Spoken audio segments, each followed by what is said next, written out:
Тажиктерди мен токтоттум. Мен арганда инопланетян энергия шамал коюндарды жөнөттүм. Эл чындыкты билсин.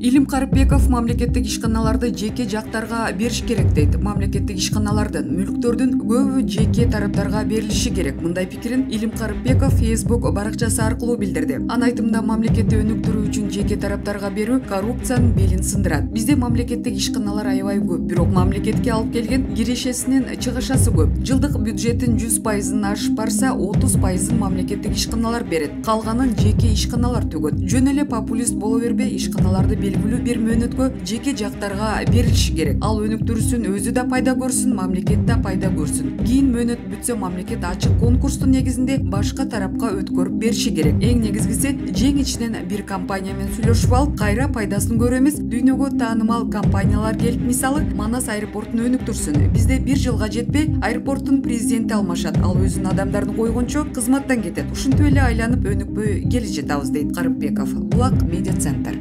Тажикстанда жер көчкүдөн ондогон кишилер үй жайсыз калды. Хатлон облусуна караштуу Новобод кыштагында жер көчүп 15 турак жай жана 102 гектар айдоо жери зыянга учурады. Тажикстандын өзгөчө кырдаалдар жана жарандык коргонуу комитети көчкүдөн курман болгондор жок экенин чыгым эсептелип жатканын кабарлады. Жергиликтүү жашоочулардын айтымында жердин жылышуусу 5-майда башталган. 2 күндөн кийин үйлөр урап, айдоо жерлери жер алдында калган. Айрым жашоочулар турак жайларын гана эмес, болгон мүлкүн жоготушту. Жабыркагындар атайын тигилген чатырларга көчүрүлдү. Абдурахмони Жоми райондук акимчилик алар үчүн 3 мал ысык тамак, суу менен камсыздалганын, коопсуз аймакка кышта куруу үчүн жер бөлүү чечими кабыл алынганын билдирди. 167 үй бүлө коопсуз жайга көчүрүлөт. Бул арада өзгөчө кырдаалдар жана жарандык коргонуу комитети 5-майдан баштап өлкөнүн ондогон шаарларында жана райондорунда табият кырсыктары катталганын маалымдады. Согди, Хатлон облустарында сел жүрдү. Пенжи кентте таштар кулап, бир нече үй жабыркады. 12 үй бүлө коопсуз жайга көчүрүлдү. Тажикстан бийлигинин маалыматына караганда 1992 жана 2020 жылдары аралыгында табият кырсыгынан 7 миллион жашоочу жабыркап, экономикага 2 миллиард доллар зыян келтирилген. Булак Назар Ньюс. Эл чындыкты билсин. Тажибаев Кумтордун чет өлкөлүк жетекчилери жана жумушчулары Кыргызстандан чыгып кетишти. Кумтор Голд компаниясынын вице-президенттери ортоңко звенодогу менеджерлердин көбү жана чет элдик жумушчулары Кыргызстандан чыгып кетишти. Бул тууралуу 11-майда Кыргызстандын ТОО металлургчулар профсоюзунун төрагасы Элдар Тажибаев билдирди. Анын айтымында ишкананын президенти Кыргызстанга келүүнү пландап жаткан Деон Баттенхорст да азырынча келбей турат. Компаниянын кесиптик кошуунун төрагасы Калысбек Рыспаев мындай кадамдарга алар кыргыз бийлиги ишканага тышкы башкаруу орнотууну жана экология үчүн кенемти төлөтүүнү көздөп жаткандыктан чет өлкөлүк жетекчилери менен жумушчулардын коопсуздугун камсыз кылуу максатында барганы болушу ыктымалдыгын айтууда. Кумтор Голд ишканасынын жетекчилиги бул боюнча азырынча комментарий бере элек. Тажибаев өз билдирүүсүндө Кыргызстанда инвестициялык абал жакшы эмес болуп жатканын белгилеп, инвесторлордун көбү иштөөдөн кооптонуп турушканын, ТОО кен ишканалардын миңдеген жумушчулары ишсиз, ал эми бюджет кирешесиз калуу коркунучуна кептелгенин айтты. 7-майда Бишкектин Октябрь райондук соту Кумтор Голд компаниясын Кыргызстандын экология мыйзамдарын бузган үчүн мамлекетке 261 миллиард 719 миллион 674 миң сом кенемти төлөм берүүгө милдеттендирилген. 6-майда Жогорку кеңеште бул ишканага сырттан башкаруу киргизүү каралган мыйзам долбоору кабыл алынган. 8-майда Центер Голд билдирүү таратып, ишканага коюлган доолор таптакыр негизсиз экен. Ал эми парламентте кабыл алынган мыйзам 2009 жылдагы макулдашууга карама каршы келерин айткан. Кумтор Кыргызстандагы эң чоң алтын кендердин бири. Аны канадалык Центер Голд компаниясы иштетет. Кыргызстандын үлүшү 26%-ды түзөт. Булак Азаттык. Америка Кошмо Штатынын аскер базасы Кыргызстанга жайгашышы мүмкүн. Америка Кошмо Штаты Афганистандан чыгарылган аскерлерин Борбор Азия өлкөлөрүндө, тактап айтканда Өзбекстан менен Тажикстанда жайгаштыруу мүмкүнчүлүгүн карап жатат. Буга чейин Вашингтон аймактагы аскердик объектилерди өзүнүн пайдасына колдонулуп келген. Кошмо Штаттар өз аскер күчтөрүн кайрадан Орусиянын алдындагы аймакка жайгаштыруу ыктымалдыгы кандай жана Москва буга кандай жооп берет? Америкалык стратегдер Афганистандан америкалык аскерлерди чыгарылып жаткандыгына байланыштуу Америка Кошмо Штаттын куралдуу күчтөрү күчтөрдүн аскердик техникаларын жана күчтөрдүн Борбор Азияга жайгаштыруу жолдорун издеп жатышат. Бул тууралуу кечээ 10 майда америкалык белгилүү Wall Street журнал гезити жазды. Мындай дипломатиялык активдүүлүк жана Wall Street журнал басылмасынан чыккан маалыматтар бир эле чын жырдын тоголору. Бул тууралуу Взгляд басылмасына Афганистан саясатын изилдөө борборунун башчысы Андрей Сиренко билдирди. Басылма белгилегендей, ошол эле учурда Өзбекстандын коргоо министрлигинин республиканын коргонуу доктринасында чет элдик аскерлерди жайгаштыруу каралган эмес деген билдирүү жетиштүү ынанымдуу көрүнбөйт. Америкалыктар Афганистандан чыгып жатканына карабастан, алар аймактагы кырдаалга таасирин тийгизүү үчүн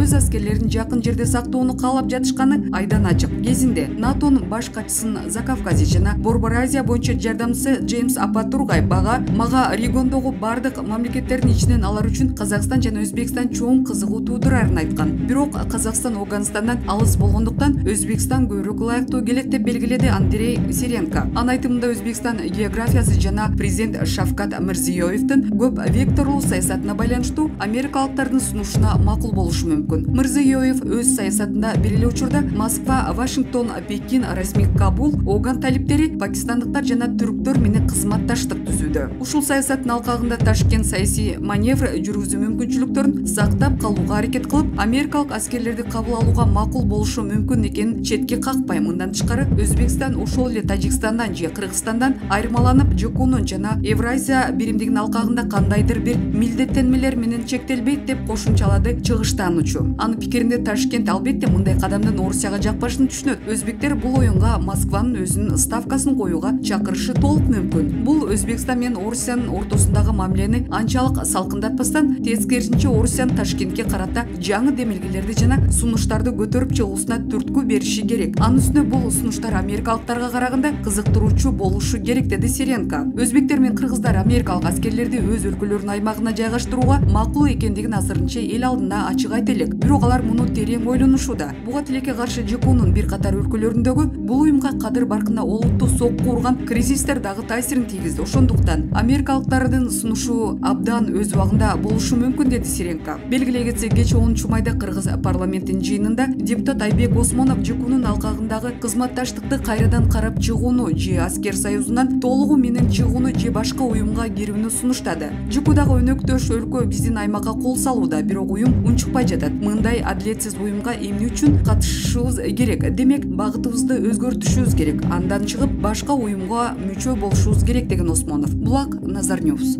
Эл чындыкты билсин.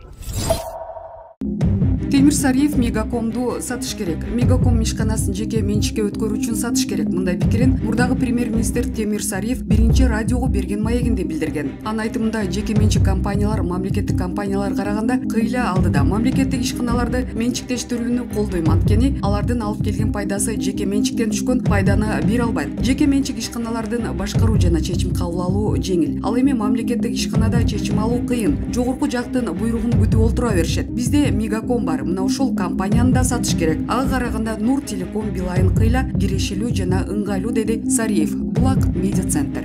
Эл чындыкты билсин.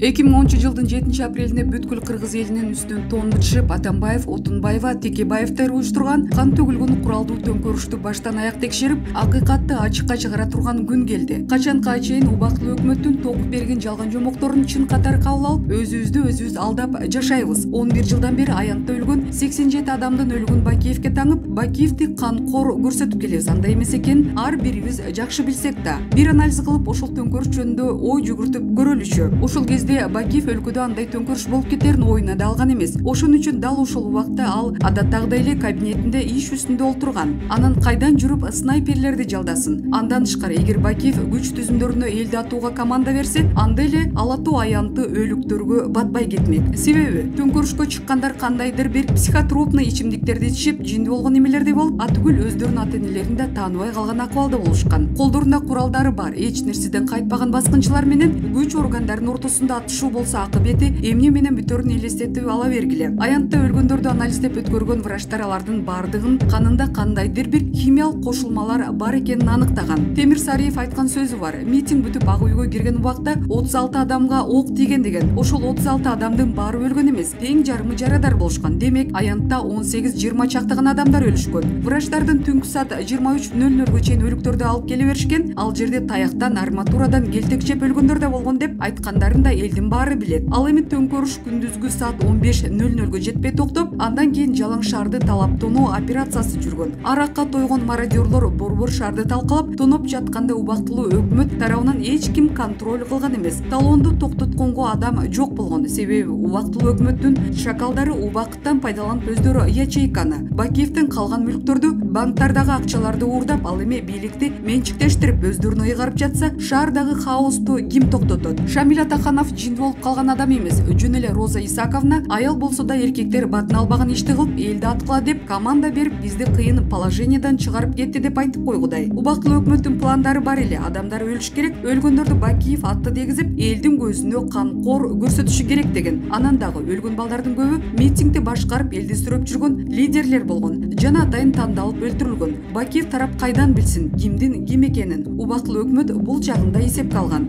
Бекназаров ак үйдүн үстүнө чыгып алып, мына снайперлер сигарет чегип отурган жерлер деп элдин баарын шок кылып жүргөн КТРК кайра көрсөтүп жатпадыбы? Снайперлер сигаретти булатып ак үйдүн үстүндө олтурушабы? Мындайга чим коргондогу жиндилер деле ишенбейт. Бекназаровдун өрдөктөрү дайыма семиз экенин баарыбыз билебиз. Бирок ал азыр көзү тирүү раматылык болуп кете элек. Ошондуктан сурап ачыгын билишибиз керек. Бир жолу Шыкмаматов экөө нарындан түндөп ала качып келген, бир сумка акчанын да жөн жайын айтып берсин. Атамбаев болсо Бакиев жалдаган 7 снайперди кармадык деп дөөрөгөнүн да бүткүл кыргыз эли уккан. Каяка кетишти ошол снайперлер. Бир да снайпер жазага тартылган ушул убакка чейин укпады. Кайта берсе сөз көп. Курал алып Атамбаевдин арагына тоюп алып, ак үйгө карай барбасак да ошол кезде баарын көрүп билип турганбыз. Убактылуу өкмөттүн тас чорлору ошол убактарда кандай гана акыйкатсыз, уятсыз, жиркенүчтүү кылмыштарды кылышпады. Булардын жанында учуна чыккан рецидивисттер мыш эле болуп калышкан. Алардын эл билбей калат деп ойлоп табышкан Барбарос пландары өтө начар, копол даярдалгандыктан бизге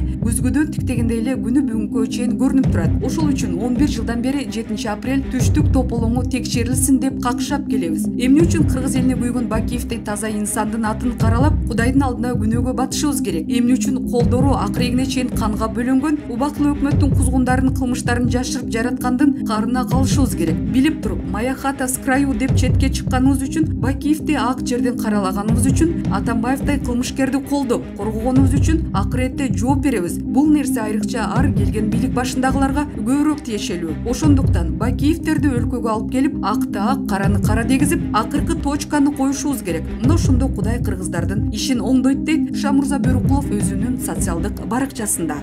Бакиевдик менчиктештирүү кайталанбайбы? Экономика министрлигинин жообу. Кыргызстанда мамлекеттик мүлктүн айрым бир бөлүгүн сатуу пландалууда. Экономика министрлиги Бакиевдин убагындагыдай менчиктештирүү кайталанбайбы деген чочулоого жооп берди. Кыргызстандагы стратегиялык объектилер Курманбек Бакиевдин доорындагыдай болуп менчиктештирилбейт. Бул тууралуу Спутник Кыргызстан агенттигине экономика жана финансы министрлигинин мамлекеттик менчик саясаты башкармалыгынын башчысы Элдана Сатарова билдирди. Эскерте кетсек, 5-майда президент Садыр Жапаров мамлекеттик ишканаларды реструктуризация жана келечекте менчикке өткөрүү керектигин билдирген. Ошондой эле бул стратегиялык мекеменин дагы бир бөлүгүн аутсорсингге берилет. Бүгүн 11-майда Сатарова журналисттерге мамлекеттик активдерди башкаруу кандайча реформаларынын жана кайсы мамлекеттик объектилерди сатуу пландалып жаткандыгын айтты. Спутник агенттигинин кабарчысы 2010-жылы айрым мамлекеттик объектилер, анын ичинде стратегиялык объектилер Кыргызтелеком түндүк электр сатылгандыгын эске салып, кырдаал кайталанбасына кепилдик барбы деп сурады. Албетте коомчулук мамлекеттик активдерди менчиктештирүү маселесин ар дайым оор кабылдайт. 2010-жылдагы менчиктештирүүнүн адилетсиз натыйжалары революцияга түрткү болгону маалым. Ошондуктан кепилдик бар жана болот деди ал. Ал саясий жана экономикалык институттар өнүккөнүн, мындан сырткары жаранды коом активдүү экенин белгиледи. Реорганизация жана сатуу боюнча комиссиянын курамына жарандык сектордун өкүлдөрү кирет. Мындан тышкары менчиктештирүү процесси жогорку кеңештин көзөмөлүндө болот. Алар процессти ачык айкын өткөрүүгө аракет кылышат. Сиздер белгилеген стратегиялык объектилер менчиктештирүү маселесин күн тартибинде жок. Маселе айрым негизде эмес активдерди менчиктештирүүгө байланыштуу болууда. Бул улуттук саясий экономикалык коопсуздук жана коргонуу өнөр жайы менен байланышпаган объектилер жана ишканалар болуп саналат деген Сатарова. Бакиевдин менчиктештирүү болуп кетпейби деген тактоочу суроого ал кайра түзүү боюнча кадам туура эмес, чечмеленип жатат деген жооп айтты. Анын айтымында стратегиялык ири ишканаларды менчиктештирүү жөнүндө маселе болгон эмес, эч качан көтөрүлбөйт дагы. Мында кадимки эле мамлекеттик активдердин пакетин оптимизациялоо боюнча процесс жүрүп жатат. Булак Спутник Кечи.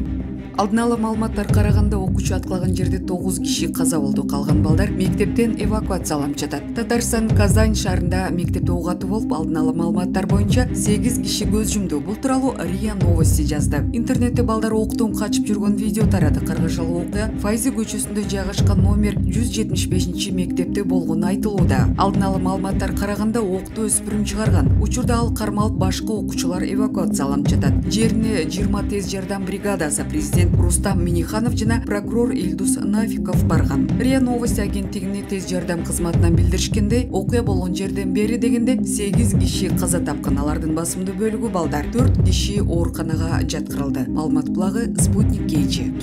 Эл чындыкты билсин.